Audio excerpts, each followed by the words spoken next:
Dios? Bueno, vamos a empezar con una oración. En nombre del Padre, del Hijo y del Espíritu Santo. Amén. Ven Espíritu Santo, ven por medio de la poderosa intercesión del Inmaculado Corazón de María, tu amadísima esposa. Ven Espíritu Santo, ven por medio de la poderosa intercesión del Inmaculado Corazón de María, tu amadísima esposa. Ven Espíritu Santo, ven por medio de la poderosa intercesión del Inmaculado Corazón de María, tu amadísima esposa. Amén. Te pedimos, Santo Espíritu de Dios, que vengas a este lugar, que vengas y nos liberes el entendimiento, Señor, para que podamos entender las cosas no desde la carne o desde lo mundano, sino que podamos entender las cosas desde lo divino y eterno. Ayúdanos, Señor, a entender las cosas desde tu mismo ser, porque sabemos que el único orden verdadero es cuando te ponemos a ti como la luz que ilumina todo lo que tenemos. Pero cuando no, Señor, todo se vuelve en contra nuestra y todo se vuelve o cárcel o un arma en contra de nosotros. Por eso te pedimos, Señor, que cojas nuestra mente y que venga Santo Espíritu de Dios y que nos regales el don de ciencia para entender las cosas según como tú las creaste, Señor.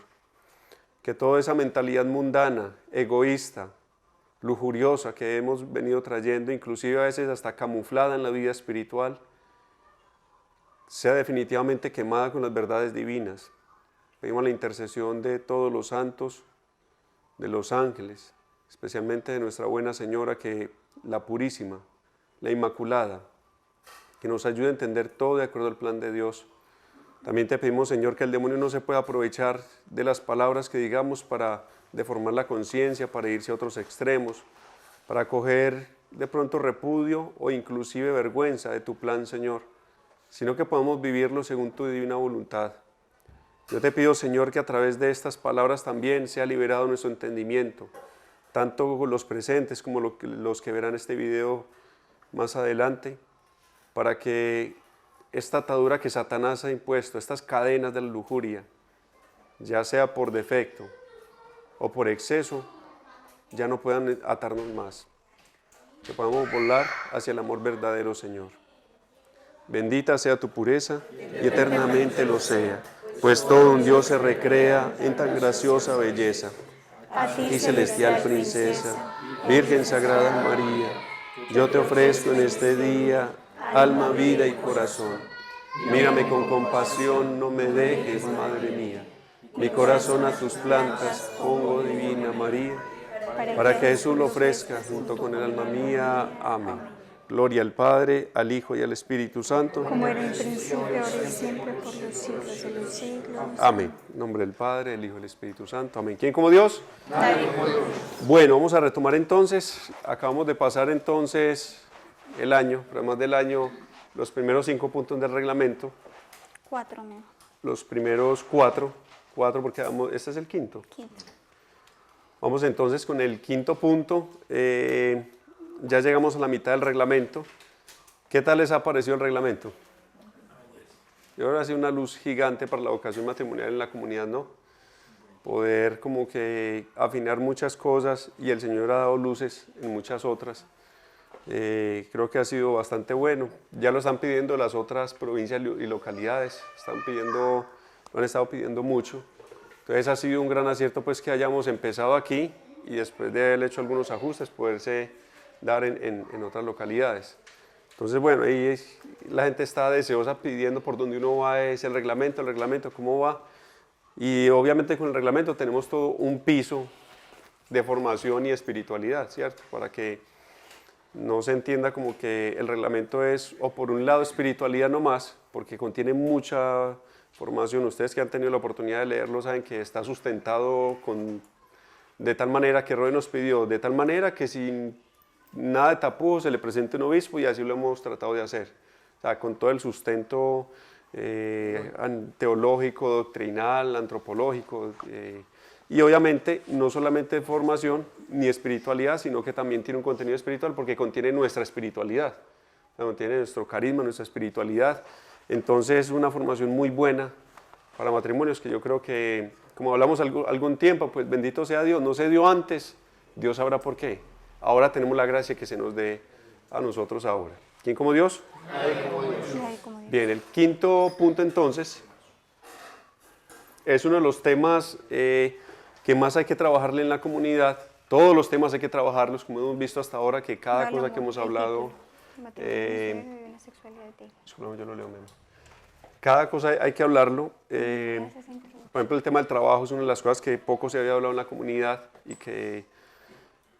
que ha sido bueno, desde el sustento principalmente del Catecismo de la Iglesia Católica, de la doctrina social de la Iglesia, trabajarlo. Porque hablamos que con este tema del trabajo, lo menciono porque es el último punto, el 4 fue el último que vimos, con este tema que poco se ha hablado, sabemos que muchos misioneros han sido encadenados y que ya no es necesario hablar de el pecado mortal, sino que hablamos de que a través del trabajo se llega a la tibieza apostólica. Ya la tibieza apostólica, ya lo vimos pues hace algún tiempo, pero hoy vamos a tocar el punto E, el numeral E, o en el orden el quinto, que dice así: el matrimonio misionero vive una sexualidad digna. No, pero esa introducción está. ¿Cómo, amor? Esa introducción la vas a leer. Ok. Mejor no. Y es uno de los temas que hay que trabajarle muchísimo porque sufre de excesos o de defectos.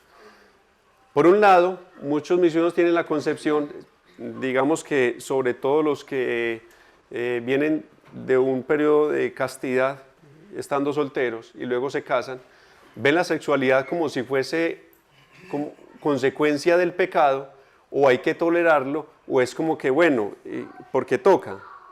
Y es voluntad de Dios que el hombre tenga la sexualidad y tenga el sexo. Dios se lo inventó y Dios sabe por qué, que es lo que queremos hablar ahorita. Cuando un misionero piensa esto es porque no sabe, o más bien todavía no ha tenido la oportunidad de entender qué es el cuerpo a la luz de la creación, a la luz de la santificación, a la luz de la redención, a la luz de la plenitud.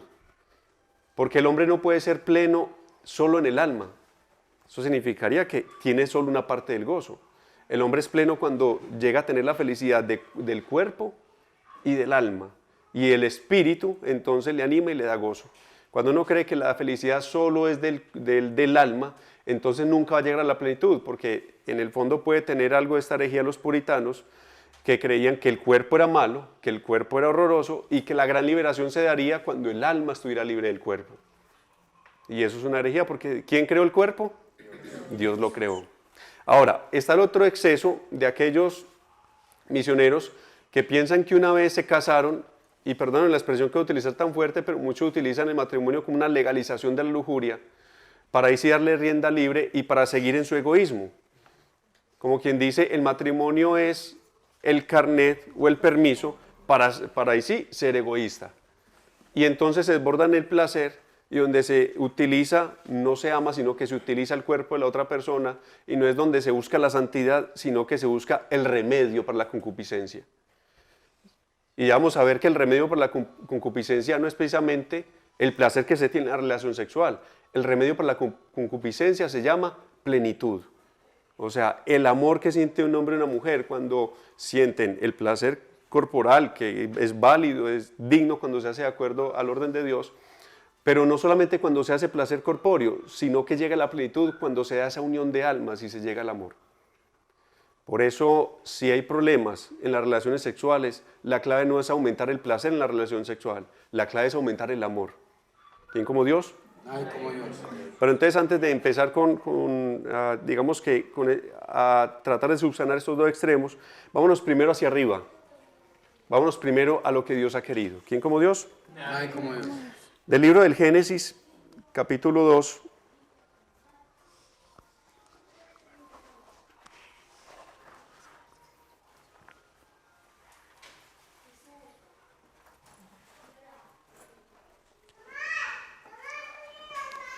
Versículo 18. Voy a leerlo desde el 17. Mas del árbol de la ciencia del bien y del mal no comerás, porque el día que comieres de él morirás sin remedio. Dijo Yahvé Dios: no es bueno que el hombre esté solo, voy a hacerle una ayuda adecuada. Palabra de Dios. Te alabamos.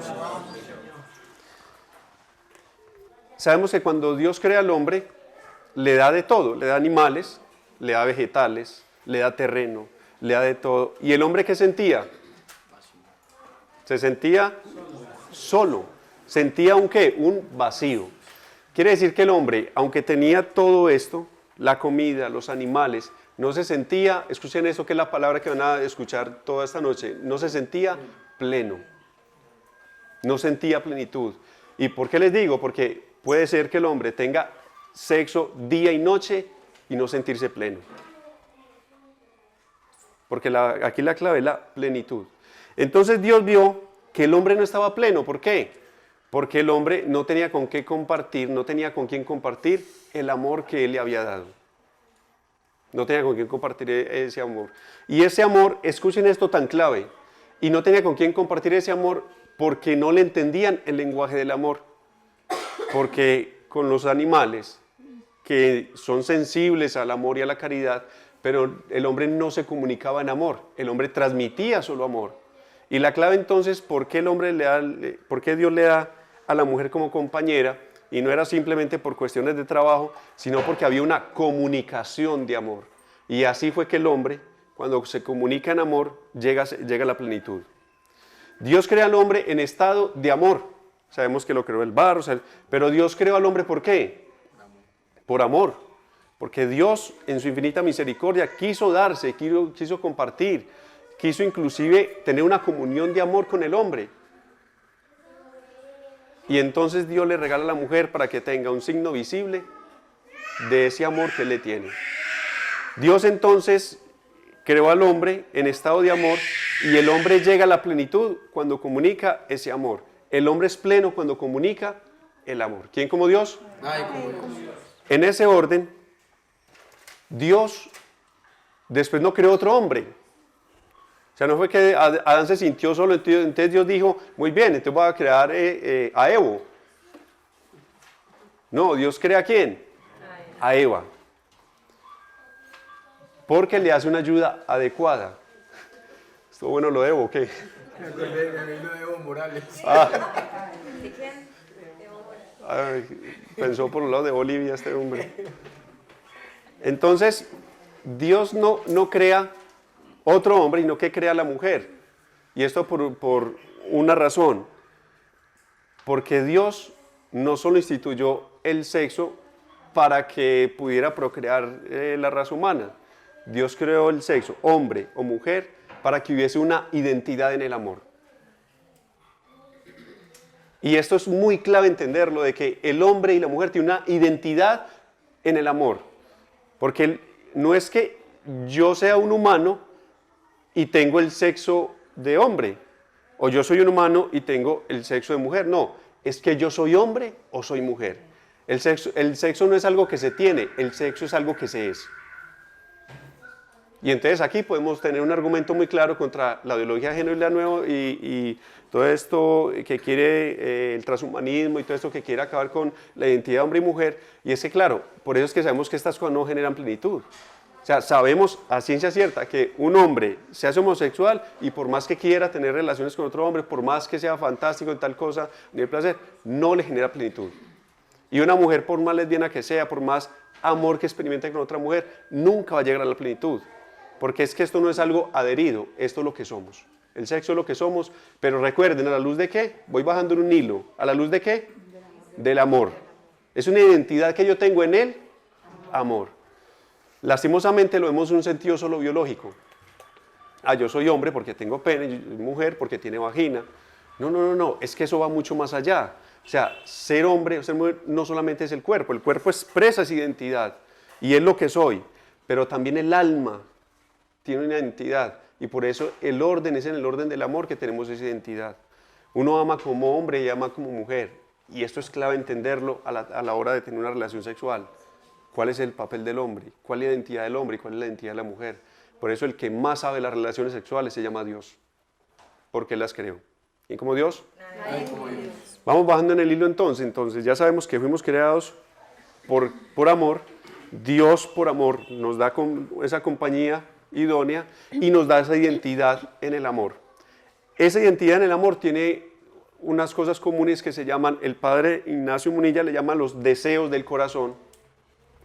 Y es que él dice que Dios puso en el hombre unos deseos para que deseara santificarse. O sea, la santidad no es un cuento simplemente de seguir reglas o seguir los mandamientos, sino que la santidad es un deseo.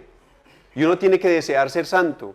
Y misioneros, preocupémonos muchachos, si nosotros hoy, después de años, no deseamos ser santos. Si la santidad hoy se nos convirtió en un concepto, déjenme decirles que entonces perdimos el foco. Nos desordenamos. Porque la santidad es un deseo que Dios puso en el hombre, ese deseo de eternidad, de llegar al cielo, ese deseo de amar de verdad, ese deseo de las cosas humanas y humanas, pero humanas en lo sobrenatural. Ese deseo de santidad, si no lo tenemos en nuestros ojos, preocupémonos. Y peor si que no esté en los ojos, pero que sí esté en el corazón. Porque ese deseo es el principal, es el norte, es la brújula que nos llevará al cielo. Ese deseo de santidad no es levantar muertos, el deseo de ir a levitar, el deseo de ir a hacer liberaciones. Ese deseo es de amar como Dios ama. El deseo de santidad es deseo de amar como Dios ama. El deseo de santidad es amar en la voluntad de Dios y no en la voluntad del hombre, queriendo hacer lo que los hombres quieren. Y por eso los santos, ese deseo de santidad los llevó inclusive a irse en contra de personas que le hacían la vida imposible en la iglesia. Irse en contra de sus padres como lo hizo Montfort. Irse en contra inclusive de muchos de sus amigos, compañeros. Ese deseo de santidad fue lo que los llevó a renunciar si tenían que renunciar. Ese deseo de santidad fue lo que hizo que San Francisco de Asís dijera, pues si no cuando el papá le dijo, qué pena, dijo, pues usted se va a seguir haciendo así, se me quita el apellido y me entrega todo lo que tiene. Y él dijo, tranquilo, vea, hasta hoy te llamé mi padre, porque mi padre es el Padre de los cielos. Ese deseo de santidad fue lo que llevó a Santo Tomás Moro, que le decían, hombre, pero simplemente apruebe, hágase loco y hágase loco con Enrique VIII. ¿Recuerdan? Que él fue el que se opuso a que Enrique VIII se casara y tuviera un adulterio, se casara otra vez. Y él dijo, no, qué pena, pero yo soy católico y si tengo que morir por esto, muero. Y le pusieron a su hija, mandaron a la hija para que él encarcelara y dijera, papá, mira, es algo legal, es algo de papeles. No es sino que, mira, firma esta acta y se acabaron los problemas y seguimos nosotros con nuestra vida normal. Y él le dice, pues yo no voy a firmar algo que me lleve al infierno. Yo prefiero no firmar nada e irme al cielo. Y él, que él es el santo, el patrono de los abogados, murió y tuvo una muerte moral. Una muerte por las cosas de esta tierra. ¿Quién como Dios? Ay, como Dios. Y Dios que puso ese anhelo de santidad. Y Dios que puso ese anhelo de santidad lo alimenta con unos deseos. Entonces, este sacerdote, este obispo, Ignacio Munilla, dice que los 7 pecados capitales son deformaciones de 7 deseos que Dios puso en el hombre.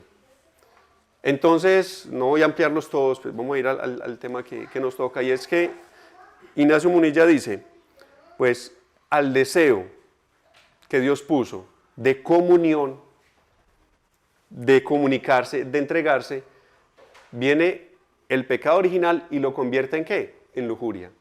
Ya no es el deseo de comunión, sino el deseo de posesión. Pero en el hombre está, el deseo original que Dios puso en el hombre es el deseo de comunión. Por eso cuando un hombre y una mujer sienten atracción, inclusive sexual, eso se lo inventó Dios. Eso no se lo inventó el pecado original. El que el hombre sienta que le atrae el cuerpo a la mujer, eso no se lo inventó el pecado original. ¿Eso lo inventó quién? Dios. El que la mujer sienta atracción por el cuerpo del hombre, eso no es consecuencia del pecado original. Eso se lo inventó quién? Dios. Él obviamente desarrolla los otros 7 pecados capitales. La soberbia, la envidia. Por ejemplo, dice que la envidia es el deseo original que Dios puso en el hombre de dignidad. El deseo de dignidad. Y que llega el pecado original y lo convierte en envidia. Y resume esto. La envidia en el fondo, ¿qué es? Es la tristeza que yo siento porque creo que el otro tiene más dignidad que yo. Es claro. ¿Por qué siente una mujer envidia por el cabello de otra? Porque siente que su cabello está por encima del de ella. Entonces es muy lógico. Esa es la envidia, sentir que el otro tiene más dignidad que yo. Claro, ahora la solución es que todos somos hijos de Dios y que Dios a cada uno se tomó la tarea de hacernos en los detalles inclusive así sea un poquito más gorditos, un poquito más lo que sea, fue Dios el que hizo ese detalle. ¿Quién como Dios? Nadie como Dios. Pero hablando propiamente entonces de este deseo, y es que el deseo de comunión, entonces por el pecado original, y ayudado por Satanás también, claro, se convierte en el deseo de posesión, que es lo que se llama lujuria. Y que luego tenemos una virtud que subsana esto, que se llama la virtud de la castidad. Ya vamos a hablar un poquito entonces de la castidad, que la castidad es la virtud que nos libera el egoísmo. Así se define la castidad, la virtud que nos libera el egoísmo, de pensar a toda hora en mí, en mi placer, en lo que me satisface, en lo que me hace feliz y pensar en el otro. Y el don del Espíritu Santo que nos puede ayudar en esta línea de amor para entender todas estas cosas se llama el don de ciencia, porque el don de ciencia nos ayuda a entender las cosas como las creó Dios. ¿Quién como Dios? Nadie como Dios. Entonces, ¿vamos bien hasta aquí? Muy bien. Sabiendo que este tema entonces de la sexualidad se lo inventó Dios y que es querido por Dios, ya empezamos a ver entonces cómo es que Cristo, encarnándose, convierte esta unión y este acto, lo convierte no solamente en un acto del estado original del hombre, o sea, como quien dice, haz que el hombre entonces es de la voluntad de Dios. Cristo se encarna y al instaurar el sacramento del matrimonio, hace que esto no sea simplemente voluntad de Dios, sino que el acto conyugal santifique al hombre y a la mujer. Ya no tiene simplemente méritos de que se hace la voluntad de Dios, sino que ya santifica al hombre y a la mujer. Y eso es clave entenderlo porque muchos piensan que el acto conyugal entonces porque toca, pero no, es el medio de santificación del hombre y la mujer. De hecho, el sacerdote ministra gracia. ¿La Eucaristía nos da gracia o no? Muy bien. Pero hay una diferencia entre esta gracia que vemos en el sacerdote, que vemos en la Eucaristía, que vemos en el bautismo, a la gracia que uno recibe cuando alguien ora por uno. Ustedes recuerden que a nivel teológico hay dos clases de gracia. Está la gracia santificante, que esa emana en los sacramentos, y están las gracias actuales. Las gracias actuales son las que se alcanzan, ya sea por intercesión, por la oración de otra persona. Resulta que cuando el hombre y la mujer se casan, son ministros de gracia, escuchen esto, no actual, sino de gracia ¿qué? Santificante. Esto es tremendo. O sea, es que escúcheme lo que le estoy diciendo. El hombre y la mujer cuando se casan transfieren gracia santificante. O sea, yo, Frediosa, le transfiero gracia santificante a mi esposa Juliana Ramírez y ella me transmite gracia santificante. Y eso se da a través de una entrega, de una comunión de cuerpo y de alma que se llama el acto conyugal. ¿Hermoso o no? Y cuando uno ve esto, entonces entiende el poder que tiene el sacramento del matrimonio para ayudar a la iglesia. De que cuando un par de esposos tiene un acto conyugal en gracia de Dios, no solamente crecen ellos, sino que crece la iglesia de Dios. O sea, crece la iglesia de Dios. Porque cuando un par de esposos tienen relaciones sexuales en gracia de Dios, eso espiritualmente es como una bomba atómica para este mundo en tinieblas y este mundo que tiene demonios por todas partes, en las camas. ¿Quién como Dios? Si pudiéramos ver espiritualmente. De hecho, se los digo, pues, una vez en unas liberaciones, uno no le debe creer al demonio, pero igual hay cosas que dice como con rabia, entonces uno dice, pues bueno. Decía Muerto Raya, decía, odio los matrimonios de lazos de amor mariano, porque como nunca en la historia había habido tantas relaciones sexuales en gracia de Dios y tantos hijos concebidos en gracia de Dios. Como nunca. La otra dijo que quería acabar con la localidad de matrimonios, un retiro, una bendición de la vida. Así es. Y si esos vamos a media máquina, ¿ustedes se imaginan cuando logremos que nosotros el reglamento no lo veamos como que ay, sino como que, a ver, vamos a hacerle, Dios mío bendito, o sea, esta locomotora no la para nadie. Los primeros que tenemos que estar convencidos de lo que estamos haciendo somos nosotros. Son tiempos únicos para la vocación matrimonial. El Francisco de hoy sí estaría casado, ¿verdad?, con una dama que llamaba Pobreza. Estaría casado porque son los tiempos del matrimonio. ¿Quién como Dios? Nadie como Dios. Entonces, después de esta breve introducción, de esta introducción, que hay que ver las cosas primero desde arriba. Ahora sí podemos empezar a tocar temas de este acto tan lindo que... ¿Por qué les decía que hay que trabajarlo también? Porque muchas veces nos quedamos viendo las cosas a modo humano. Y nosotros como misioneros tenemos que entender que es Dios el que nos ilumina, que las cosas le inventó Dios, y si no las entendemos desde Dios, no va a haber plenitud, no vamos a tener plenitud. Y después de Dios, Nadie como María. Bueno, yo los voy a empezar a leer aquí desde el reglamento. Esto es aparte de la introducción, y hay otra partecita, yo me paro, otra parte de la introducción que dice lo siguiente. O sea, antes de empezar a listar ya como tal, digamos, las reglas. Vamos para la número 28, ¿cierto? O sea, en el trabajo se llegó hasta la número 27. Pero entonces dice, 3 momentos importantes del acto conyugal, ¿cierto? Esto lo quisimos incluir dentro de la introducción porque a veces no es tan claro. O sea, muchas personas y en muchos lugares de pronto no se ha trabajado lo suficiente el tema de la moral sexual, entonces no está tan claro como el orden que se sigue o la estructura de qué son actos preparatorios y qué es el PER y qué es no sé qué. Entonces, para entender como esos criterios de la moral que se van a dar, esos principios, es importante tener muy clara esa estructura. Entonces dice, el acto conyugal por el cual los esposos se hacen una sola carne es un acto amoroso y gozoso. Este se da de manera natural y espontánea, es decir, no existe un método o paso a paso para realizarlo, es decir, no es que aquí vamos a decir, es que 1, 2, 3, 4, no. Dice, sin embargo, los estudiosos del tema, para dar los criterios morales correspondientes, distinguen 3 momentos durante la realización del acto conyugal. Como les digo, son 3 momentos que ustedes han escuchado mucho, pero que nos quede bien claro para todos los que van a ver este video. Entonces, 3 momentos, básicamente, actos preparatorios, el primer momento, segundo, el PER, y tercero, actos complementarios. Entonces, vamos a ver rápidamente qué significa cada uno. Dice, los actos preparatorios son todos aquellos actos previos al PER, ¿cierto? Que se dan antes del PER, todos los actos previos al PER, que disponen y preparan al matrimonio para facilitar ese momento. Dice, dichos actos preparatorios incluyen tactos, besos, abrazos, caricias, miradas, conversaciones que facilitan y preparan para el momento del PER. ¿Listo? Básicamente eso respecto a los actos preparatorios. Son los actos previos que preparan y disponen para llegar. ¿Bien hasta ahí? Okay. Siguiente dice, el PER. El segundo momento, dice.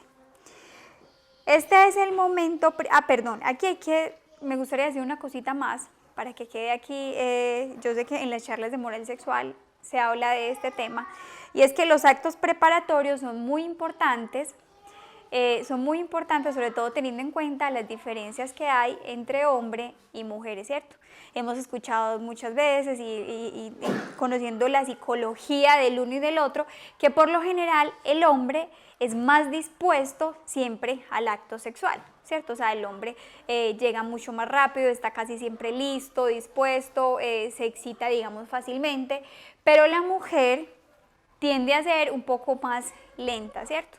Si aquí tuviera un tablero, bueno, conocemos más o menos, sería bueno tenerlo, pero que el hombre, la curva de placer del hombre funciona, que él sube como que inmediatamente, ¿cierto? O sea, rápidamente, y vuelve y baja, pero sabemos que la mujer es más lenta. La mujer es más lenta para alcanzar como ese pico de placer, necesita más disposición, necesita más ayuda, y por eso la importancia de estos actos preparatorios, ¿cierto? Y que cada matrimonio se conoce entre sí y sabrá cuánto dura, digamos, estos actos preparatorios, sabrán qué necesita, cuánto tiempo, y eso depende del conocimiento que haya entre los esposos, ¿cierto? Para ayudarse. Pues sí, mi amor. Sí. Bueno, miren, ese tema de los actos preparatorios, o no sé si después se desarrolla. ¿Qué cosa? De los actos preparatorios, después se desarrolla. Sí, pero si quieres decir algo, dale. No, quiero aprovecharlo, después se menciona, se amplía, pero de pronto se me pasa.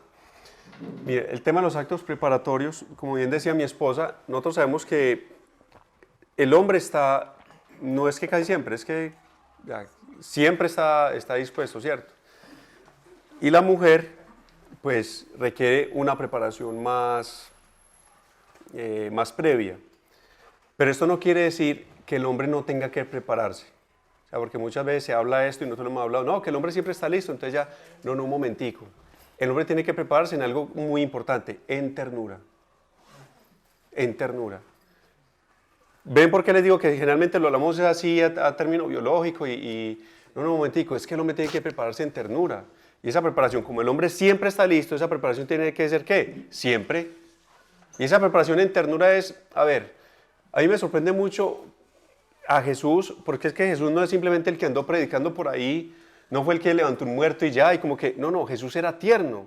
O sea, esposos, amen a sus esposos como Cristo amó a su iglesia. Y Cristo no solamente murió allá en la cruz, no, Cristo como la iglesia, con ternura.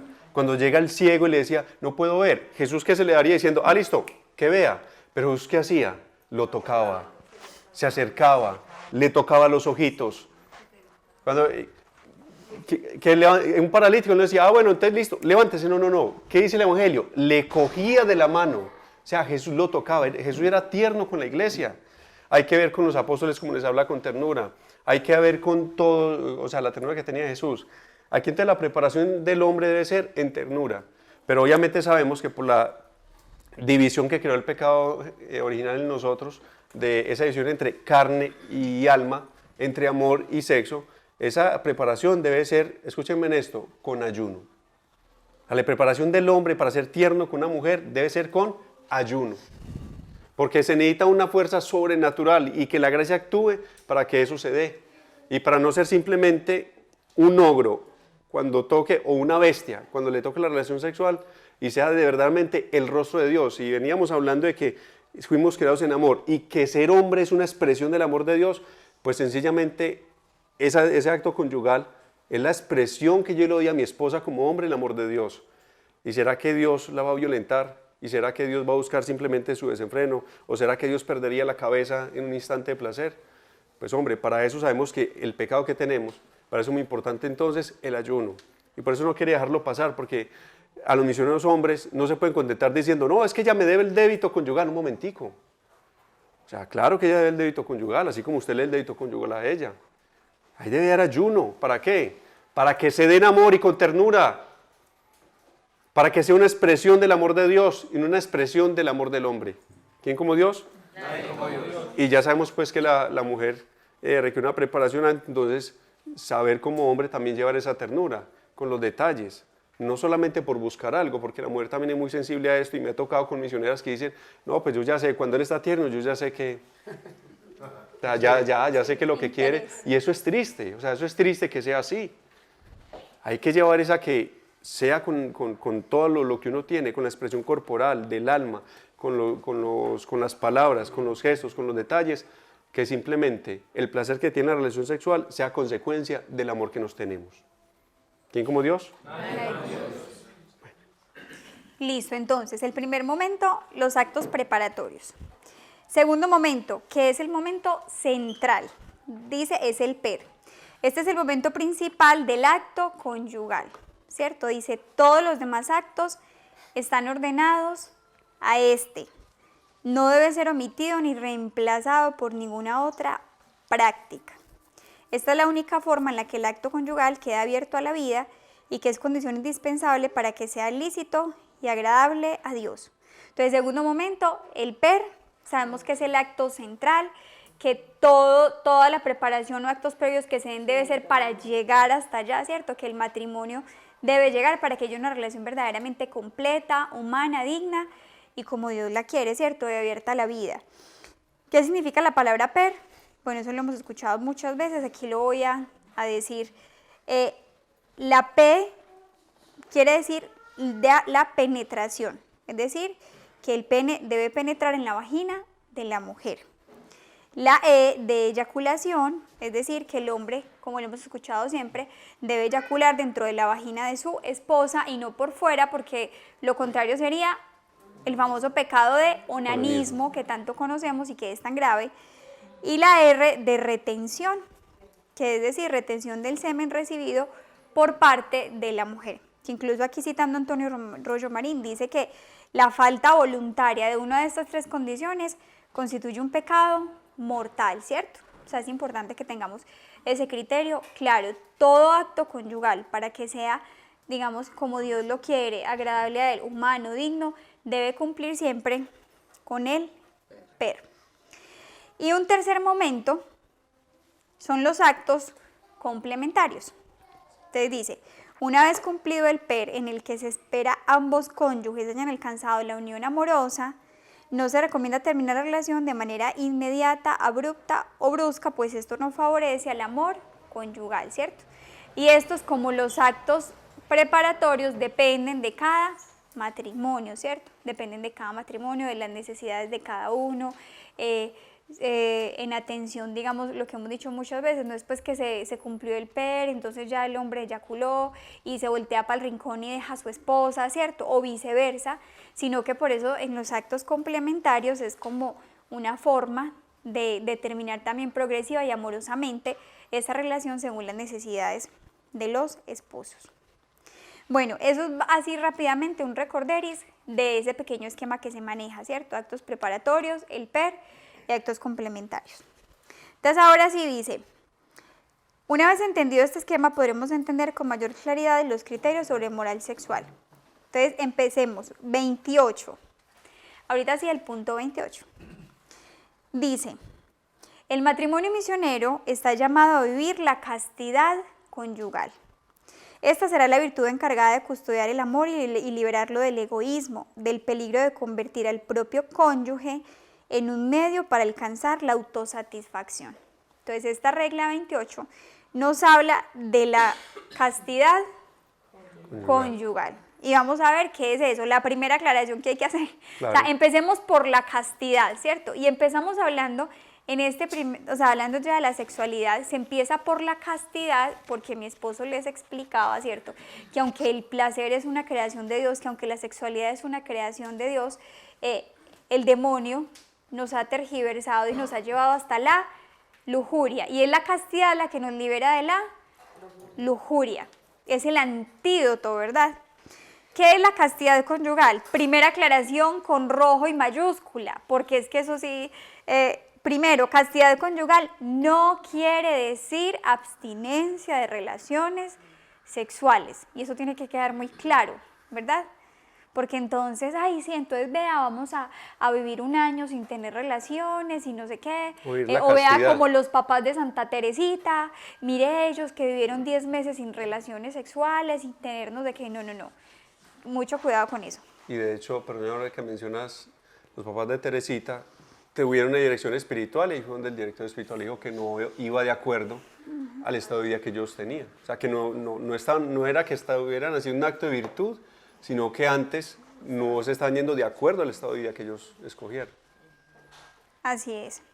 Y si hubiesen seguido así, pues hubiesen privado el mundo de una doctora de la iglesia, otra hermana, ¿cuál es la otra? Otra hermana de ella que ya está en proceso, sierva de Dios, y es esa familia súper santa. Dice entonces, castidad conyugal es vivir una sexualidad ordenada del plan de Dios, como Él lo quiere, de manera bonita, amorosa y digna. Implica no caer en lujuria y desórdenes excesivos como el sexo oral, sexo anal, masturbación, pornografía, etc. Sigue diciendo aquí, la castidad no es lo mismo que la abstinencia. Entonces, como hemos hecho notar anteriormente, la castidad, les voy a dictar esta definición para los que la quieran copiar, de lo que es la castidad. Dice, la castidad es la virtud que libera todos nuestros pensamientos, deseos y conducta sexual del egoísmo y los ordena hacia la verdad del amor, los ordena hacia el amor verdadero. Entonces, ¿la castidad nos libera de qué?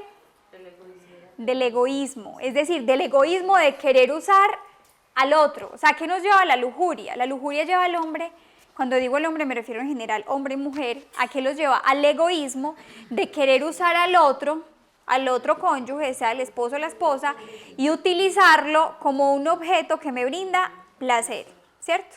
y querer a costa de la otra persona buscar mi satisfacción, haciendo lo que a mí me gusta, como a mí me gusta, lo que yo quiero, se sienta bien o se sienta como sea, ¿verdad? Eso hace la lujuria, nos hace ser egoístas y hace que utilice al otro para mi propia satisfacción. Entonces la castidad conyugal, y por eso empezamos por ahí, es la virtud que debe regir nuestra vida sexual en el matrimonio. Entonces la castidad viene a liberarnos de ese egoísmo.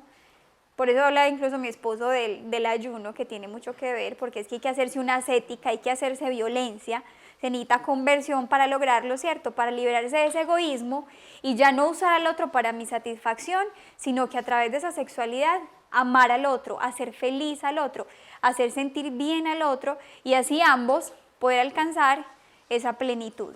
¿Quién como Dios? Sí, claro. Ay, se me bloqueó esto. Bueno, y ahí también yo diría que el ayuno vale también para la mujer, ¿cierto? Porque muchas veces la mujer se resiste. Digamos que la mujer sí tiene más control sobre el cuerpo, pero a veces se resiste al débito conyugal. Entonces, a través del ayuno también la mujer puede ayudarse a recibir una ayuda sobrenatural para tener el acto conyugal, que es un acto de amor, como lo hemos mencionado. Exacto, es que son heridas de ambas partes, sino que la mujer le afecta mucho las heridas en el alma a la hora del acto conyugal y el hombre le afecta mucho las heridas en el cuerpo, o sea, en la carne, el acto conyugal. Con ayuno, oración, mortificación, con eso se llega a la voluntad de Dios. ¿Quién como Dios? Nadie como Dios. Entonces la definición se la voy a repetir. Dice, la castidad es la virtud que libera todos nuestros pensamientos, deseos y conducta sexual del egoísmo y los ordena hacia el amor auténtico o hacia el amor verdadero. La castidad es la virtud que libera todos nuestros pensamientos, deseos y conducta sexual del egoísmo y los ordena hacia el amor auténtico. Obviamente, cuando escuchamos la palabra castidad, incluso el catecismo lo dice, hay que entender que hay diferentes formas de vivir la castidad, ¿cierto? Por ejemplo, para los no casados, es decir, las personas solteras, aquellos que son novios, en fin, para ellos la castidad sí quiere decir abstinencia, ¿cierto? Que se deben abstener de las relaciones sexuales, ¿cierto? Eso quiere decir la castidad en ese estado de vida, para los solteros, novios, en fin. Igual, por ejemplo, para las personas viudas o para una persona consagrada, un sacerdote, una religiosa, también vive la castidad desde la abstinencia de las relaciones sexuales. Los matrimonios estamos llamados a vivir la castidad no en la abstinencia, sino en tener una sexualidad verdaderamente digna, bonita, ordenada, como Dios la quiere, y una sexualidad que verdaderamente exprese el amor, porque para eso nos dio Dios la sexualidad. Por eso Juan Pablo II escribe este tratado, Teología del Cuerpo, que quiere decir que mi cuerpo, a través de mi cuerpo, yo le expreso el amor de Dios, y viceversa, a través del cuerpo de mi esposo yo recibo ese amor de Dios. ¿Quién como Dios? Nadie como Dios. Listo. Para entender mejor lo que significa la castidad conyugal, vale la pena citar aquí un ejemplo de Juan Pablo II, que se lo voy a leer aquí textualmente, muy bonito, donde Juan Pablo II hace una comparación entre lo que es la Eucaristía, el momento de la comunión, cuando nosotros comulgamos el cuerpo y la sangre de Cristo, y el momento del acto conyugal en el que los esposos entregan mutuamente sus cuerpos. Entonces, dice, lo voy a leer así textual, dice, si recibimos el cuerpo y la sangre de Cristo dignamente, este se convierte en fuente de vida eterna. Si recibimos el cuerpo y la sangre de Cristo indignamente, comemos y bebemos nuestra propia condenación, como lo dice San Pablo, ¿cierto? Dice, de manera similar sucede en las relaciones conyugales. Si marido y mujer reciben cada uno el cuerpo del otro dignamente en su relación sexual, su unión se transforma en verdadera fuente de vida, de santidad y de goce matrimonial. Pero si los esposos tratan sus cuerpos indignamente, esta unión se transforma en fuente de intranquilidad e insatisfacción para su matrimonio, que poco a poco lo irá deteriorando. Entonces, él está comparando que así como esa unión sexual, cuando los esposos se unen en el acto conyugal, es como cuando nosotros comulgamos a Cristo. O sea, cuando uno va, comulga a Cristo, realmente Cristo se une a nosotros con su cuerpo, sangre, alma y divinidad. O sea, hay una unión real de cuerpos, de alma y de todo nuestro ser. Eso mismo pasa en el acto conyugal, ¿cierto? Pero ¿qué está diciendo? Así como si nosotros, lo dice San Pablo, así como si yo voy y comulgo en pecado mortal, dice San Pablo que quien come y bebe indignamente ese cuerpo, se come y se bebe su propia ¿qué? Condenación. Así nos está diciendo, entonces pasa igual, pasa de manera similar en el acto conyugal. Yo puedo recibir el cuerpo de mi esposo o de mi esposa dignamente o indignamente, ¿cierto? Lo que decía mi esposo, no es que porque ya estamos casados, entonces sí, se vale cualquier tipo de cosas, no. Hay dos formas de recibirlo, o dignamente o indignamente. Y cuando se recibe dignamente, eso se convierte en fuente de vida y de felicidad para ese matrimonio. Pero cuando se recibe indignamente, en una sexualidad deteriorada, degenerada, digamos lujuriosa, se convierte en fuente, no podría decir de condenación para ese matrimonio, de insatisfacción, de intranquilidad y que va menoscabando ese matrimonio. ¿Quién como Dios? Nadie como Dios. ¿Y después de Dios? Nadie como María. Esto me bloquea cada rato. Mi amor, tú le puedes quitar eso. Entonces, ese primer punto que nos está diciendo que nosotros a partir de ahora, como comunidad, debemos adoptar, así como tenemos, digamos, dentro del ASO, nuestro reglamento, estatuto, sabemos que hay unas virtudes principales que siempre las pedimos. Nosotros como matrimonios debemos empezar a orarle al Señor todo el tiempo por esa virtud de la castidad conyugal, que como dijimos no significa que entonces ya no, nada de sexualidad y nada de sentir placer y no sé qué, e irnos al extremo de los escrúpulos, no. Antes poder vivir una sexualidad plena, bonita, placentera, natural, que nos plenifique, que dé alegría, pero que sea como Dios la quiere. ¿Quién como Dios? Nadie. Llegaría a proponerse como para meterse entre las virtudes de la comunidad, ¿no? Sí. Pues sí, sería muy lindo, incluso que la pidiéramos en el rosario, ¿cierto? Como Otras 7. Exacto. sería como muy bonito. Y bueno, hay que decirle a Rodri, sí, porque pedirle en el rosario, la castidad conyugal. Siguiente, 29. ¿Estamos bien hasta ahí? Sí. Punto 29. En lo referente a los actos preparatorios, que ahorita hablamos, ¿cierto? Explicamos. Dice, en lo referente a los actos preparatorios, el matrimonio misionero tendrá el cuidado de no exponerse a dos peligros frecuentes. Entonces, 29. En cuanto a los actos preparatorios, hay que cuidarse de dos peligros muy frecuentes, ¿cierto? ¿Cuáles son esos dos peligros que se dan continuamente, frecuentemente? Son, el primero, se los voy a leer, ya lo vamos explicando. El primero, el de extenderse tanto en dichos actos preparatorios hasta el punto de poner al hombre en riesgo de eyacular antes de la penetración, ¿cierto? Es decir, por fuera de la vagina de su esposa. Esto podría convertir la relación en un acto onanista. Dicho comportamiento es grave y contrario a la voluntad de Dios. Génesis 38:9. Cada matrimonio debe conocerse y saber cuál es el tiempo prudente que necesita para disponerse.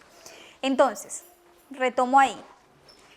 En cuanto a los actos preparatorios, dos cosas importantes, fundamentales que debe conocer todo matrimonio misionero, ¿cierto? Para que no vayamos a caer en cosas que no son. Entonces, el primero dice, hay que cuidarse de qué peligro, de extenderse tanto, es decir, ahí puede haber parejas que se queden tanto en estos actos preparatorios y resulta que el hombre siente que ya está listo, que está próximo a eyacular y se quedan ahí, se están exponiendo a un grave peligro, ¿cierto? Que es la eyaculación por fuera, antes de, que se conoce como el pecado de onanismo, entonces es digamos que es un riesgo que el matrimonio debe evitar. ¿Cómo? Tiene que conocerse. Claro. ¿Cierto? Ahí el diálogo entre los esposos, la comunicación de cuando él se siente listo, de no, mi amor, es que ya siento que va a ser el momento, entonces, ¿cierto? Debe haber una comunicación, se requiere diálogo entre la pareja y conocimiento, ¿verdad? Y cuidarse de este riesgo. Y segundo riesgo, oigan El B, el de entretenerse y deleitarse tanto en dichos actos hasta el punto de sentirse satisfechos y no querer terminar la relación, reemplazando así el PER por otros actos. Esto es muy delicado y es muy común, ¿cierto?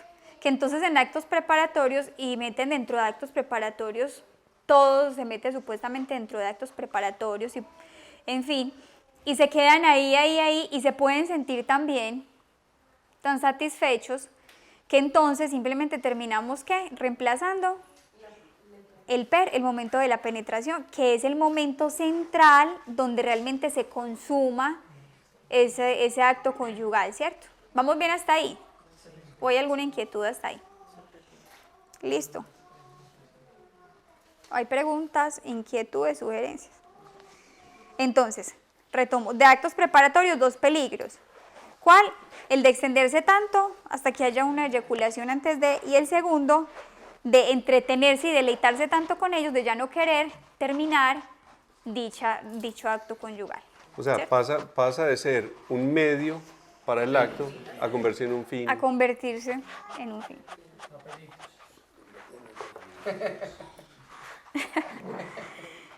Dice aquí algo de Christopher West que dice, estos actos preparatorios, dice, deben ser actos dignos y respetuosos con el cónyuge. Las acciones por las que los esposos se preparan a tener relaciones genitales, siempre que se hagan con amor y no por lujuria, son buenas y honorables. Muy bien. Entonces, si no hay dudas, inquietudes, paso al siguiente. Punto número 30. El 30 dice, ¿quieres leer tú? Yo sigo el otro. Dice, el 30. El acto conyugal vivido entre los esposos misioneros debe estar ordenado a aquellos fines para los que fue creado. ¿Que cuáles son? Unitivo y procreativo. Para ello debe respetarse en todo acto conyugal lo que conocemos como el PER. O sea, aquí habla específicamente del PER.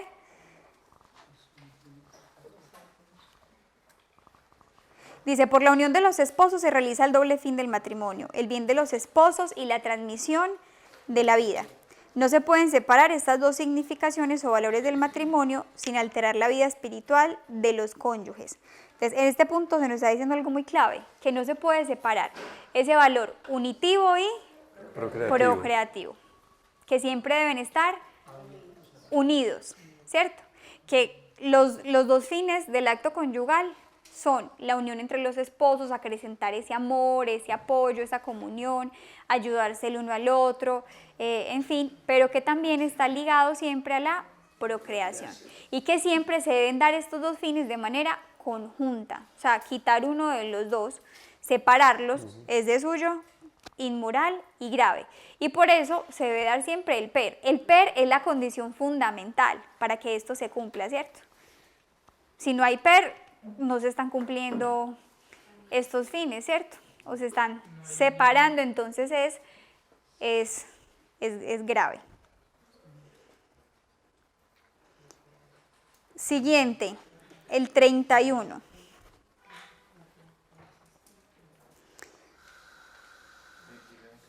De pronto en el fin unitivo. Micrófono. Perdón. Es súper pesado.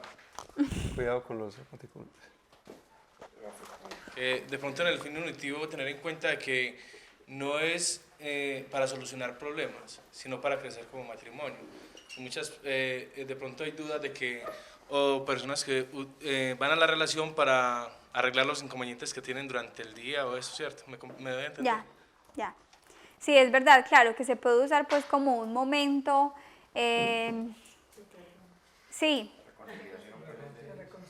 A ver, depende. Depende, eso es. Lo que pasa es que, sí, no.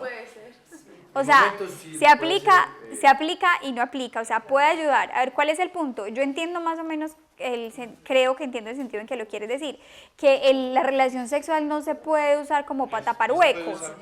Vivimos mal todo el tiempo, discutimos, peleamos, me pega, le pego, me insulta, le insulto, nos gritamos, todo el tiempo vivimos una relación como terrible, caótica, y simplemente ahí llegamos a tapar pues como un hueco y aquí sí nos tratamos con amor y no sé qué, y un momentico bien, pero sigue la cosa igual, ¿cierto? Sí es cierto que habrá momentos en los que el matrimonio, que no sea habitual, ¿cierto?, vive una relación, digamos, normalmente bien, su convivencia, se quieren, se respetan, en fin, habrá momentos de tensión y dificultad que a través de un acto conyugal puedan llegar a dialogarlo, yo le escuchaba a quien era un sacerdote, no sé si era el padre Carlos Yepes, que decía que ese es el momento tan importante en el que se deben hablar las cosas más íntimas, e incluso que a veces o sea, porque que decía que es un momento como tan íntimo, tan frente a frente, tan íntimo, tan de ellos dos, que puede ser un bonito momento para que un matrimonio pueda arreglar una dificultad o entenderse en algo.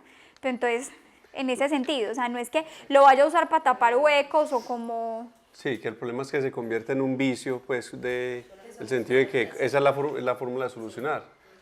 Y que en realidad no soluciona nada. Sí, y que en realidad, pues, no... Y de hecho uno en el retiro conoce parejas que... Micrófono. Espera el micrófono.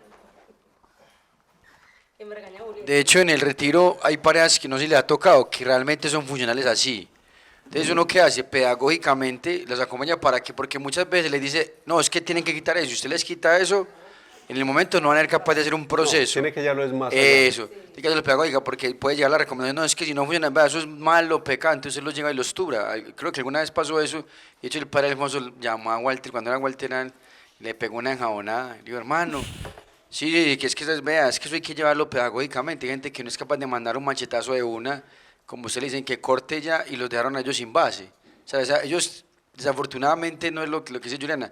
O sea, hay gente que, yo alguna vez dije, ¿cómo es posible que una mujer requiera que le peguen por una relación sexual? O sea, yo no comprendía eso. O sea, que una vez atendí un caso, y es que recuerdo que ella de niña, la única manera de llamar la atención a sus padres era cuando se portaba mal. Los padres le pegaban, y después de que le pegaban la cargaban y le daban besos, de niña. Increíblemente ella codificó tan psicológicamente que le pasaba lo mismo. O sea, la única manera de llamar la atención de su esposo era portándose mal.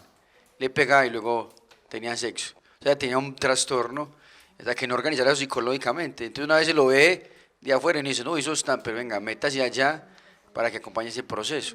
Porque a veces, o sea, hay un problema de fondo, entonces de pronto una recomendación inmediata lo que puede dañar a no eso. ser que sea pecado, o sea, lo que es Claro. pecado sí es... No, y de hecho sí, se le dice suspenda, pero venga, ¿qué proceso pedagógico vamos a acompañar eso para poder ayudar a esas situaciones? Sí, pero el caso es que no se conviertan en, claro, tapar huecos, porque entonces es donde se atrofia, en realidad ya no es para unir en el amor, sino que es... No, sino que hay un problema de fondo Ajá. y grave que hay que buscar, sanar de raíz. Liliana, Iván, el micrófono, por favor. Se abrió el micrófono. No, lo que me parece muy curioso es que cuando uno se ve la película de José, él cuando está con tanta rabia con sus hermanos por lo que hicieron y que los ve de frente, muestran que él después está con su esposa ahí en el lugar de ¿cómo lo decimos? Digámoslo así en su alcoba, pero eso se llama muy diferente en esa época, ¿cierto? En el hecho conyugal. ¿Ves? Y él después de que tiene como esa relación con ella como que empieza a hablar con él y lo convence y ella es como la que le suaviza el corazón para que perdone a sus hermanos. Entonces yo digo, es un momento muy bonito para negociar todas esas cosas que no están bien, o yo le digo a las mujeres, aproveche esos momentos para hablar esas cosas que de pronto no es capaz de hablar en momentos de mucha tensión. Entonces un buen momento Es como para Santa negociar. Teresa. Santa Teresa dice que la comunión, cuando uno comulga a Jesús, es el mejor momento para negociar con Dios. Y en un buen sentido, sin uno ser aprovechado. O sí, o sea, Ya carro, lo que sea. aprovechar a pedir carro, casa. No. O sea, en un buen sentido, claro, es un momento tan íntimo de los esposos, tan bonito, en el que están frente a frente, cara a cara, ellos solitos, de soledad, de tanta unión, de gracia, porque recordemos, no es solo eso, sino que es gracia y gracia santificante, es el Espíritu Santo, que es un momento de luz para los dos, entonces es un momento de amor. Es un momento, entonces es un momento lindo para a veces cosas que no se logran hablar en otro momento, que no se logran dialogar, ahí se pueden dialogar. Sí. Así es. ¿Quién como Dios? Nadie como Dios. Bueno, eso era el 30, ¿cierto? Que los fines, íbamos en el 30, que los fines unitivo y procreativo deben estar siempre unidos, no se deben separar. 31 dice, el matrimonio misionero en el ejercicio de su sexualidad y en procura de la castidad conyugal deberá tener especial cuidado de las circunstancias que rodean el acto conyugal, como lo son lugar, tiempo y modo, ¿cierto? O sea, básicamente este punto habla de las circunstancias. Miren que el primero nos habló de castidad conyugal. El segundo nos habló de los actos preparatorios, como siguiendo el orden del que hablamos ahorita. El tercero nos habló del PER, de que siempre se debe cumplir el PER para que estén los dos fines, unitivo y procreativo. Y este cuarto punto nos habla de las circunstancias que rodean el acto conyugal, ¿cierto? Porque dentro del acto conyugal hay muchas circunstancias, casuísticas, en fin. Aquí no logrará abarcarlo todo, pero trata, por lo menos, Algo de dar general. luces sobre las cosas generales y más importantes. Entonces dice, entonces 31, el matrimonio misionero debe tener cuidado de las circunstancias. Principalmente, ¿cuáles circunstancias? Aquí tocamos 3. Lugar, tiempo y modo, ¿cierto? Entonces, en cuanto al lugar, ¿qué está diciendo aquí? Dice, se comprende pues que un acto de suyo tan íntimo ha de realizarse siempre en un lugar secreto, íntimo. Así lo exigen la simple decencia y la necesidad de evitar el escándalo. Esto lo dice Antonio Rollo Marín. Esto aplica principalmente en lo referente a los hijos. El matrimonio debe cuidarse mientras realiza el acto conyugal de no ser visto o oído por sus hijos. Deben buscar los tiempos, ocasiones, espacios y lugar apropiado, de manera que quede en la intimidad de los esposos y no represente una ofensa o daño al pudor de los hijos, ¿cierto? Eso en cuanto al lugar. Se habla sobre todo de la intimidad y la discreción, de no ir a generar escándalo, sobre todo respecto a que al pudor de nuestros hijos. Eso ya cada matrimonio sabrá, ¿cierto? Porque eso, obviamente según su cada circunstancia. familia y cada circunstancia es completamente diferente. Y que obviamente en cuanto al lugar hay que decir que el lugar ideal es la alcoba matrimonial, ¿cierto? No quiere decir que no se pueda tener el acto conyugal por fuera, porque también hay que decirlo, habrá personas que tienen el escrúpulo de pensar que es que solo en la alcoba matrimonial podemos estar. O sea, hay dos extremos. El extremo de vámonos para cualquier parte, vámonos para un motel, a ver qué, aclarando que aquí en Colombia el significado de motel, que no es igual a un hotel, sino que un motel, pues es un lugar, ¿cómo definir un Para motel? lujuria. Dedicado explícitamente a un Para lugar pecado. de pecado, de lujuria. Entonces no es que vámonos para un motel a tener una bonita experiencia, hay que tener cuidado de la contaminación, de no exponerse a estos sitios. Pero también es cierto que, primero entonces, la alcoba matrimonial es el lugar ideal y por excelencia porque es el altar. Dice un sacerdote que en la casa hay 3 altares. El altar de la mesa, donde se reúne y se sienta toda la familia. El altar de la alcoba matrimonial. Ay, ¿cuál es el tercero? El altar de la oración. Habla de 3 altares, o sea, el altar donde está el lugar para orar, dedicado al culto, a la oración, al recogimiento. El altar de la mesa, donde se sienta la familia, donde comparte, donde se reúne. Y el altar de la alcoba matrimonial, ¿cierto? Que es donde los esposos ofrecen a Dios este acto que es agradable a él y que es por excelencia. Pero entonces aquí va con la aclaración, de no tener el escrúpulo, que entonces si estamos de paseo, en un hotel, si estamos en otro lugar, en fin, desde que sean las condiciones dignas y pues cuidando, ¿cierto? Esto de la intimidad no está mal, ¿cierto? No está mal y no es en ningún momento pecado. Eso en cuanto al lugar.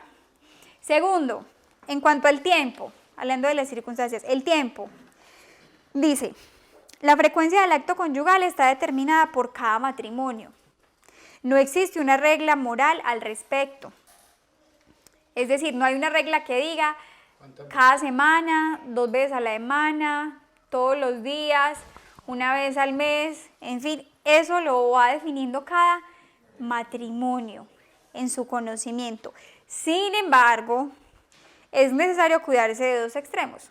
¿Cuáles? Dice, por un lado, la excesiva frecuencia, que puede derivar en lujuria o en problemas matrimoniales cuando esto se convierte en una carga pesada para uno de los dos cónyuges, ¿cierto? Un extremo es la excesiva frecuencia entonces, ¿cierto? Entonces la excesiva frecuencia puede derivar en desorden, en lujuria muchas veces, o en que uno de los cónyuges, por lo general no lo escucha mucho de la mujer, también puede suceder al contrario, mujeres que dicen, o sea, estoy cansada, estoy harta de esto, o sea, y se le convierte en una carga y una cruz. Entonces hay que cuidar esa excesiva frecuencia que pueda llevar a estas situaciones. O el otro extremo, dice, por otro lado, los largos periodos de abstinencia que pueden exponer a uno de los cónyuges o a ambos a pecados solitarios o incluso al mismo adulterio. Entonces, en cuanto al tiempo, aquí hablando del tema de la frecuencia, no hay una regla moral, no hay una regla general, lo que decíamos, cada matrimonio debe conocerse, simplemente aquí hay que cuidar dos extremos, la excesiva frecuencia, que pueda terminar en desorden o en carga para uno, reventando a uno de los dos, o los largos periodos sin relaciones que puedan también exponerlos y que también a veces, ay sí, por virtud, por amor a Dios, pero que pueden estar escondiendo problemáticas de fondo, ¿cierto? Un rechazo hacia el otro, una inconformidad y que hay que entrar a mirar. Y otra circunstancia ahí que es el modo. Entonces, Mi amor, el micrófono. micrófono, por favor.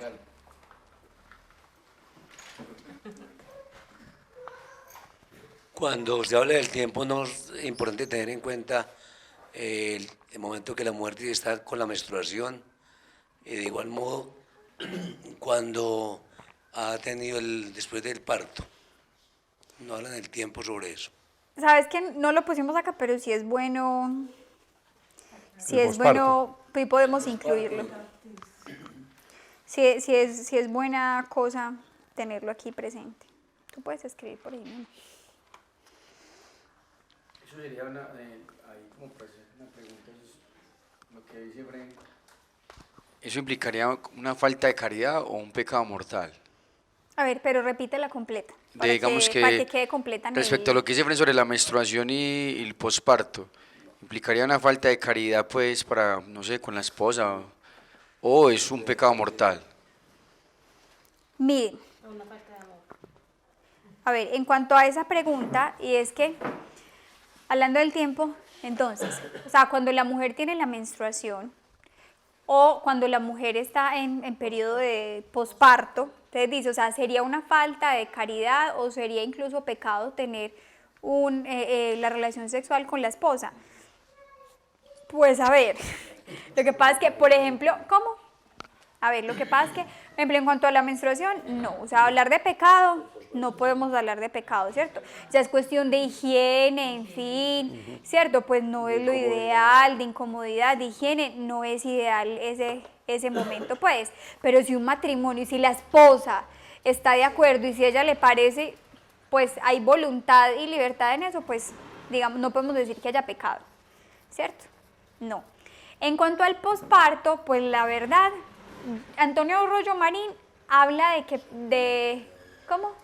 Habla de pecado. ¿Cuánto tiempo dice él? No, él habla de... Micrófono. Antonio Rollo Marín sí dice que cuando la mujer acaba de tener un bebé, está en el posparto, entonces... Lo que habla él es que cuando la mujer ha salido del embarazo, que es importante primero que el médico autorice antes de reiniciar las relaciones conyugales. Y si no estoy seguro, pero creo que es so pena de pecado. Sí, él lo dice. ¿Por qué? Porque Antonio Rollo Marín es lo una dice. carga que se le pondría a la mujer que sería muy difícil de soportar. Porque es que una mujer, después de una cesárea, por ejemplo, quedan muy delicadas y a veces nosotros los hombres no tenemos cuidado con ese tipo de cosas y por eso...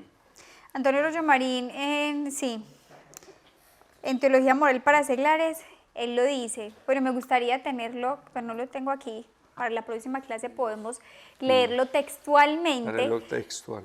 Que era Sí. algo que sucedía mucho con las mujeres antes. Lo que Sí, pasa claro. es que también, obviamente, sí. Pero Y hoy en día, y esa era una preguntita que iba a hacer yo, porque pues los tiempos han cambiado mucho, y hoy en día ya las mujeres en realidad son ellas las que piden. Si entre los dos esposos y ella termina su posparto o está en el posparto, pero ella lo desea, o sea, No, ahí y lo están que los pasa dos es que, con a su ver, libertad. sí, ese punto concreto me gustaría leerlo textual, porque incluso la primera vez que yo lo leí me sorprendí mucho. De todas maneras, pero no, quisiera leerlo como para dar la apreciación al respecto, ¿cierto? Él sí dice que es pecado, él sí lo menciona así. A mí en ese punto sí me genera como inquietudes. Para el Porque próximo de hecho, sí, hablando pues del tema de la ciencia, los avances médicos, la condición de una mujer. De hecho, hoy, por ejemplo, una mujer tiene su hijo y a los 8 días le están poniendo la cita para reanudar, a ver, ¿y con qué método vas a seguir? Que si la inyección, que si el no sé qué o no sé cuántas, en fin, ¿cierto? Entonces, bueno, es un tema que mejor dicho, dejémoslo ahí en el tintero dentro de 8 días con la próxima clase, leyendo textualmente, lo aclaramos bien para que no vayan a quedar ahí. Amor, Sí.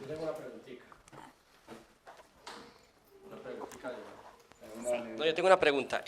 Por ejemplo, el acto sexual debe estar siempre acompañado por el fin unitivo y procreativo, ¿cierto? Sí. Cuando se tiene relaciones con la mujer estando con el periodo, ahí se sabe que no va a haber procreación. Entonces, ¿se estaría pecando ahí? No, porque es como con el método, como cuando usted sabe que ella está infértil y que ahí no va a haber, no va a haber, digamos, ajá, Bueno, y la otra pregunta que pensé pues que la vamos a desarrollar, cuando una de las dos parejas está operada, ¿qué sucede ahí? Porque también ahí se corta lo unitivo a lo procreativo. cuando una de las... Pues si está operada, pues se hizo operar para...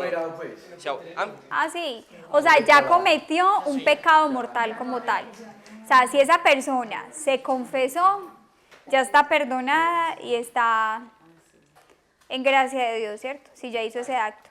Ideal que toda persona que se haya operado pudiese decir, yo voy a buscar la forma de revertirlo, ¿cierto?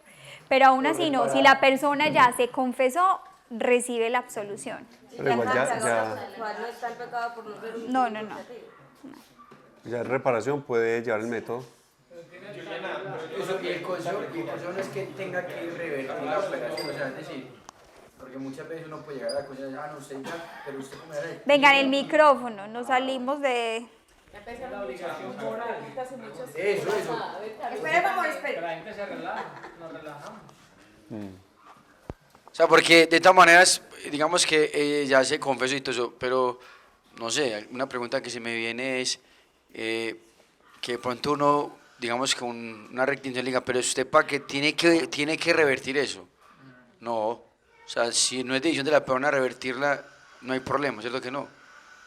No sé si me hago comprender. La verdad, yo creo que la persona que tenga la posibilidad debería que pueda, hacerlo. sí. Sí, porque de hecho alguna vez O sea, escuché... desde que haya la posibilidad, digamos, no sé, de salud, económica, en fin, la persona debería al máximo.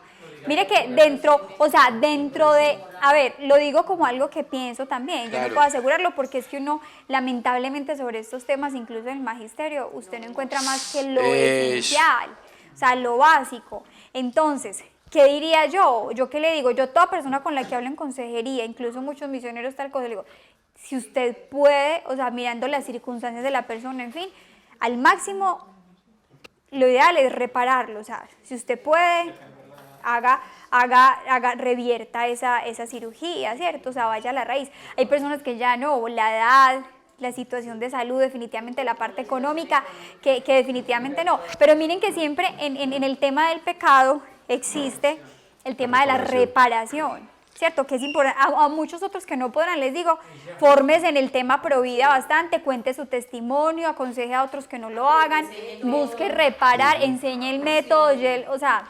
Le digo porque, por ejemplo, en la zona hay una psicóloga que ella se fue a operar, pero la intención era tener más hijos y el doctor le dijo, usted no tiene que operarse para tener más hijos, usted tiene que operarse para abrirse la gracia de Dios, porque Dios por eso no está en usted. pero se le dio así fuerte. ¿Cómo así? O sea, revirtió. Ella fue a operarse con el doctor Juan Rafael que para tener hijos, yo le dije, usted no tiene que operar para tener hijos, usted tiene que operarse para abrir su cuerpo a Dios, porque Dios no ha querido volver a estar en usted. Qué fuerte es. Y ella dice, cuando le dijo eso, ella entró, se puso a llorar, entró en un estado de conversión, que una cosa fuertísima. Ella da el testimonio, ella lo puede decir una psicóloga, la esposa de don Gustavo. Y que él mismo le dijo, yo he operado a señoras de 60 años para volver a recibir esa gracia de Dios. Es que uno habla con mujeres que le dicen, o sea, mi relación con Dios, yo sentí que me Eso. operé No, y es que que lo como primero, que yo corté. Impresionante, Sí, eso es muy sí. fuerte. Pero hay que tener clara una cosa. Miren, por ejemplo, que cuando una persona va a retiro, listo, y se va a confesar de este pecado, el sacerdote la absuelve. O sea, le da la absolución. Lo que pasa es que si es una cosa muy fuerte, o sea, sí se recibe el perdón. Entonces yo no me puedo ir contra eso que dice la iglesia. Se recibe la absolución. No, el sacerdote no le dice, vea, vaya y reviértase la cirugía y cuando se le revierta, viene y la absuelvo. A no es de que lo coloque de penitencia. Pero Pues no, digamos que punto sacerdote, digamos que una locura que diga, usted, que es diferente a alguien que está en un pecado continuo, como digamos, él está viviendo en adulterio, está viviendo en unión libre. O sea, en estos casos sí les dan la absolución. ¿Qué es lo ideal, digo yo? Llevar a la persona a que repare. Y la mejor forma de reparar sería pues idealmente Claro. revirtiendo pues como esa cirugía que indiscutiblemente tiene un efecto más grande de lo que nosotros creemos. Pero bueno, miren, para que quede, porque ya son las 9:30 más, terminemos este puntico. Para que no quedemos perdidos. Entonces, estamos en la regla número 31. Estamos hablando de las circunstancias, ¿cierto? Y dentro de las circunstancias hablamos del lugar, de tiempo y El modo. Entonces, voy a mencionar lo del modo. Dice, en cuanto al modo de realizar el acto conyugal, no hay ninguna posición en la relación sexual que sea mala en sí misma, siempre y cuando permita el cumplimiento del PER. O sea, no hay una posición que uno pueda condenar en sí misma. Lo principal es que se cumpla el PER. Sin embargo, la posición más recomendada es aquella en la que los esposos están cara a cara, pues esta promueve mejor el carácter personal de la unión. Dice, leo aquí un texto de Christopher Wright, dice, marido y mujer deben hacer todo lo posible en sus relaciones sexuales para promover una unión verdaderamente íntima y personal entre ellos, en vez de rebajarse al nivel de simplemente satisfacer un instinto como los animales. Si un marido y una mujer temen mostrarse las caras durante el sexo, entonces algo anda mal. Ellos deben ser capaces de mirar profundamente a los ojos del otro, lo que hablábamos ahorita, que es el momento más íntimo, de mirarse a los ojos, dice. Deben ser capaces de mirar profundamente a los ojos del otro, en el más vulnerable de los momentos. Sí, precisamente en el momento del orgasmo, y regocijarse en el misterio de conocerse mutuamente en forma tan íntima. Entonces, en cuanto al modo, en cuanto al tema, digamos, de las posiciones, aquí no entra a dar un detalle porque esto no es un tratado de moral, esto es el reglamento que da unas pinceladas, unas pautas. ¿Qué nos está diciendo? Que no hay, o sea, que lo importante de una posición es que no impida el cumplimiento del PER, ¿cierto? Que no se puede condenar en sí misma alguna que un matrimonio por circunstancias físicas, condiciones de salud o un embarazo, en fin, tengan que buscar, en fin, otro tipo, pero que, ojo, eso sí, hay posiciones menos dignas.